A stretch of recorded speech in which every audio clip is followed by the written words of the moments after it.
Alors c'est là que notre histoire d'enfant intérieur va commencer à prendre de la valeur.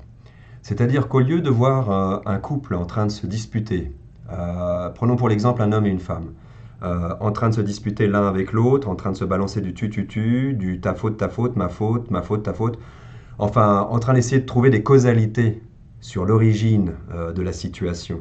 Et donc qui dit causalité dit solution. Si on réfléchissait correctement, si on arrivait à communiquer correctement, on arriverait à trouver des solutions, c'est-à-dire on arriverait à résoudre notre problème mentalement. Au lieu d'être là-dedans, ce qui est une je vais le dire, c'est inextricable parce que ça ne se résout pas mentalement. Ça n'est pas un problème mental. Si c'était un problème mental, la plupart d'entre nous sont suffisamment intelligents pour comprendre ce dont l'autre est en train de parler. Si l'autre ne comprend pas ce dont je suis en train de parler, ce n'est pas parce qu'il est bête.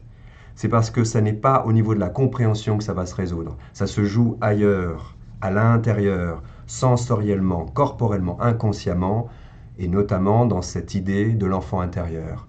Donc maintenant, vous prenez ce même couple qui est enfermé dans son mental et qui prendrait le temps, 2 secondes, de se regarder en train de faire. On aurait donc par exemple une femme avec sa petite fille intérieure, un homme avec son petit garçon intérieur, vous pouvez visualiser la scène, et tout de suite ça change la donne.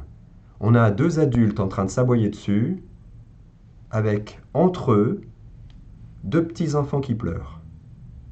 L'image, elle est d'une perfection extraordinaire, hein. Même si l'un d'entre eux peut être dans la colère et la violence, ça n'empêche qu'à l'intérieur, c'est un petit garçon ou une petite fille. Alors le petit garçon peut être dans la violence, il peut être dans l'explosion classique, les cris, les hurlements. La petite fille peut être par exemple dans la peur ou dans la réaction, dans les pleurs, dans les larmes.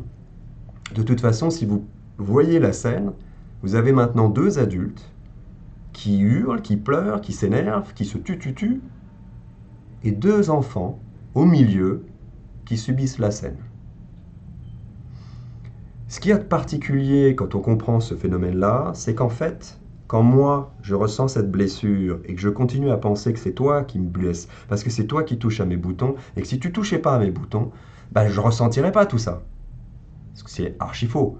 En fait, tu touches à des endroits où s'il n'y avait pas de blessure, j'aurais absolument pas mal. Ça ne me fait mal et ça réveille quelque chose que parce qu'il y a déjà quelque chose de préalable.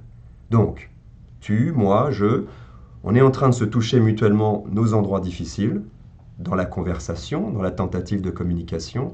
Plus on essaye de le résoudre mentalement, plus on s'éloigne de la possibilité de le résoudre et plus on est dans l'impuissance. Et si on voit la scène de l'extérieur et qu'on voit ce couple avec leurs 2 petits-enfants, on s'aperçoit que la seule chose à faire, c'est d'abord de s'occuper des petits-enfants.